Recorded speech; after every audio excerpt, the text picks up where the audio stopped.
The year was 1997. A quiet suburb of Detroit, Michigan, was about to become the hunting ground for a phantom menace. The residents of Royal Oak, a community known for its peaceful streets and friendly neighbors, were about to face an unimaginable horror. His name was Gary Addison Taylor, but to the terrified residents of Royal Oak he was simply known as the Royal Oak Sniper, a man whose name would become synonymous with fear and dread. This is the chilling tale of a man driven by dark impulses, enabled by a system's failures, and the trail of tragedy he left behind.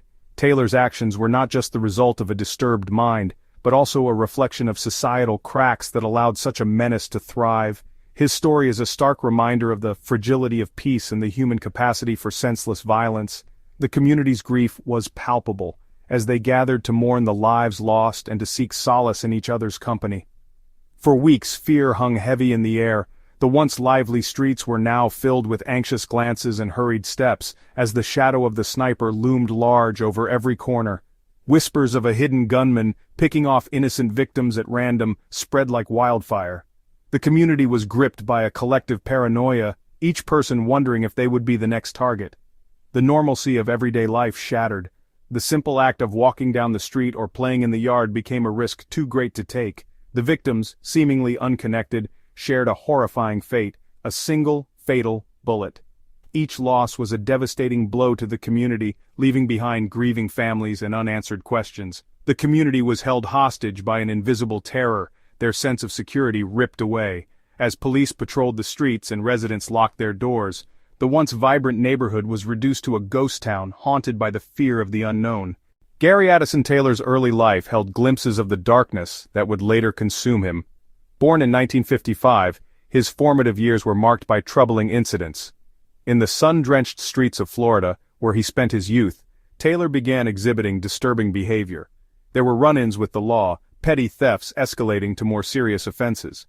A pattern of aggression and disregard for authority emerged. Those who knew him then recall a quiet, brooding young man, prone to fits of anger. There were whispers of mental instability, of a darkness lurking beneath the surface. Yet the warning signs went largely unheeded, the seeds of his future rampage already sown. In the early 1990s, Taylor drifted north, eventually settling in the Detroit suburb of Royal Oak, Michigan. He seemed to vanish into the anonymity of the sprawling metropolis, his past a distant whisper. But the darkness within him festered, waiting for its moment to explode. It began with seemingly random acts of vandalism, escalating to property damage. Then, the unthinkable happened. A shot rang out in the night, claiming the life of an unsuspecting victim. The Royal Oak Sniper had announced his terrifying presence. Panic gripped the community as more seemingly random shootings followed. The victims were young and old, male and female, seemingly chosen at random. The only common thread was the chilling precision of the sniper's bullets. A broken system's fatal flaws, missed chances and tragic consequences. The string of sniper attacks exposed a chilling truth. A series of systemic failures had allowed a dangerous individual to slip through the cracks. Taylor had multiple encounters with law enforcement and mental health professionals throughout his life. Yet time and again he was released back into society, the potential for violence seemingly overlooked. There were numerous red flags, missed opportunities to intervene, says former FBI profiler Candace DeLong. The system failed to connect the dots, to recognize the pattern of escalating behavior. Indeed, Taylor's history of mental instability coupled with his criminal record painted a disturbing picture. But a lack of communication between agencies, coupled with inadequate resources and a failure to fully address his mental health needs, allowed him to fall through the cracks. A trail of blood across state lines, the sniper's reign of terror. It all began in the quiet town of Royal Oak, Michigan, where the first victim was found. The community was left in shock, unable to comprehend the horror that had just begun. As fear tightened its grip on Royal Oak, Taylor's reign of terror expanded beyond the city limits. The once peaceful town was now a place of dread, with residents locking their doors and looking over their shoulders. He embarked on a chilling cross-country road trip, leaving a trail of bodies in his wake. Each new location brought fresh terror, as the sniper moved with calculated precision, choosing his victims at random. From the bustling streets of Houston, Texas, to the quiet suburbs of Seattle, Washington, his modus operandi remained the same: a single fatal gunshot, claiming the lives of innocent strangers. The randomness of his attacks made everyone a potential target. In Houston, a young woman walking her dog became a victim, shot dead in broad daylight. The community was left reeling, struggling to understand the senseless violence. In Seattle, a retired teacher was gunned down in his own backyard. His neighbors, who had known him for years, were left in disbelief and fear. The seemingly random nature of his crimes, coupled with his ability to blend in and disappear, made him a nightmare for law enforcement. Detectives were left chasing shadows with little to no evidence to go on. He became a phantom, striking without warning and vanishing without a trace. The media dubbed him the Phantom Sniper, and his reign of terror seemed unstoppable, leaving communities across the country in a state of perpetual fear. For months, Gary Addison Taylor seemed to be a ghost, his movements untraceable. But even ghosts leave footprints. A nationwide manhunt spearheaded by the FBI intensified. They were chasing shadows, piecing together fragments of evidence, desperate to stop the senseless killings. Then, a break in the case. A witness in Seattle came forward, providing a description of Taylor and his vehicle. The net began to close in.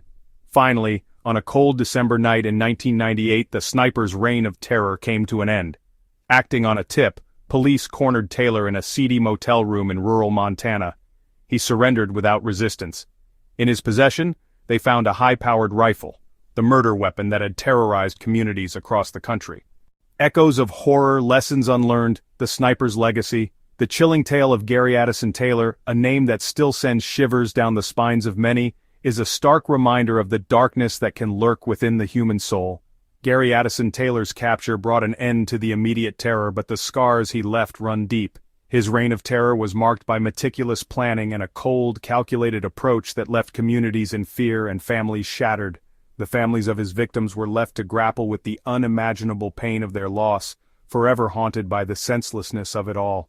Each life taken was a story unfinished, a future stolen, leaving behind a void that can never be filled. Taylor's trial was a media spectacle, his cold, emotionless demeanor chilling the nation.